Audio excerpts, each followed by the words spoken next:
ව්‍යුත්පන්න භෞතික රාශි ගැන අපි කතා කරමු. ව්‍යුත්පන්න භෞතික රාශි වලට කියපු උදාහරණ මම නැවත මතක් කරොත් එහෙම වර්ගඵලය පරිමාව ගන්න පුළුවන්. වර්ගඵලය ගත්තොත් එහෙම වර්ගඵලය අපිට ගන්න පුළුවන් වෙන්නේ දිග කියන භෞතික රාශිය ඇසුරින්. මේ පැත්ත L1යි මේ පැත්ත L2යි කියලා අපි ගත්තොත් මෙයාගේ වර්ගඵලය සමාන වෙනවා L1 වතාවක් L2. එතකොට මේ දිග කියන භෞතික රාශිය ඇසුරින් තමයි වර්ගඵලය අර්ථ දැක්වෙන්නේ. පරිමාවත් එහෙමයි. අපි වෙනත් භෞතික රාශියක් සලකලා බලමු. ප්‍රවේගය බලමු. ප්‍රවේගය කියන්නේ කාටද? ප්‍රවේගය කියලා කියන්නේ දුර බෙදීම කාලය. දුර බෙදීම කාලය. එතකොට ප්‍රවේගය කියන භෞතික රාශිය අර්ථ දැක්වෙන්නේ දුර සහ කාලය කියන භෞතික රාශිය ඇසුරින්.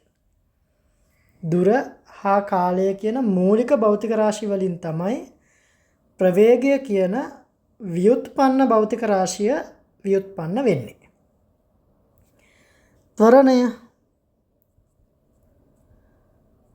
ත්වරණය ගත්තොත් එහෙම ත්වරණය කියලා කියන්නේ ප්‍රවේග වෙනස බෙදීම කාලය.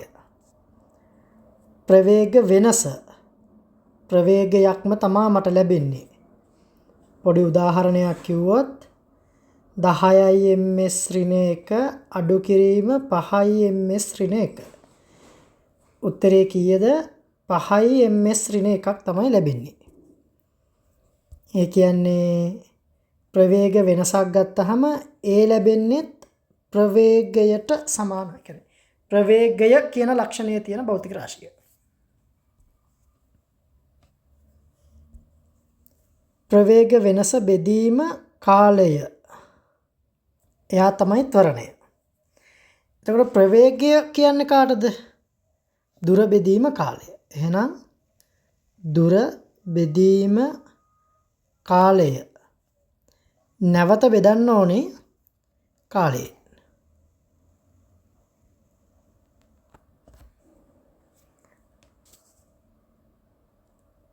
ප්‍රතිඵල වෙන්නේ මොකක්ද එතකොට? දුර බෙදීම කාලය වතාවක් කාලය.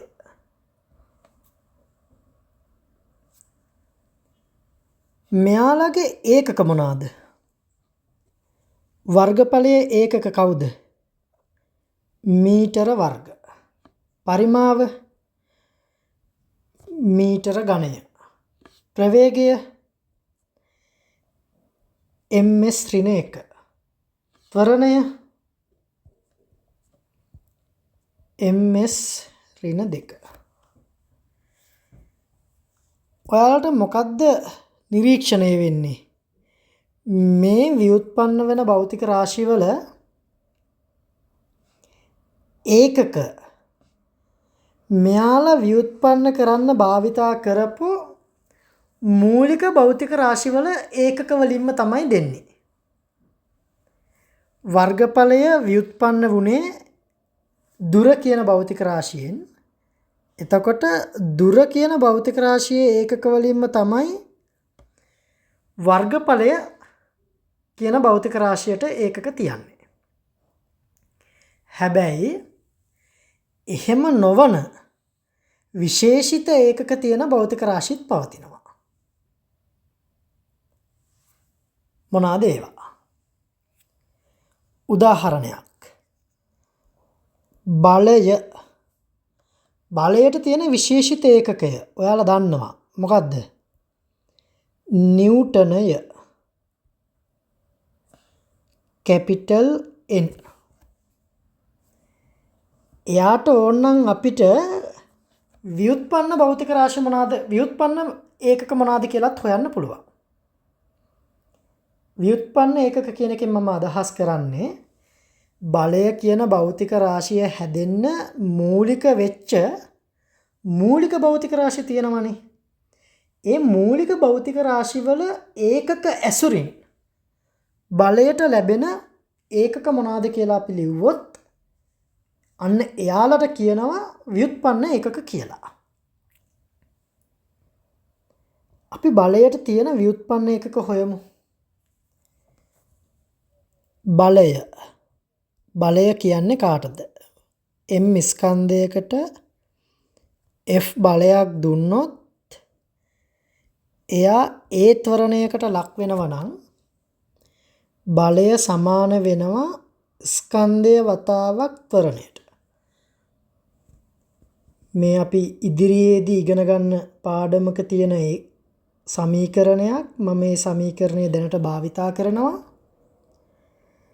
ඒ කියන්නේ බලය සමාන වෙනවා ස්කන්ධය වැඩි කිරීම ත්වරණයට. ස්කන්ධයේ ඒකක මොනවාද? Kilogram. simple K simple G. ත්වරණය අපි කලින් හෙව්වා ms ඍණ 2යි. එහෙනම් නිව්ටනය අපිට මෙන්න මේ මූලික භෞතික රාශිවල ඒකක වශයෙන් ලියන්න පුළුවන්. 1 නිව්ටන් සමාන වෙනවා 1 කිලෝග්‍රෑම් මීටර් තත්පර වර්ගයට.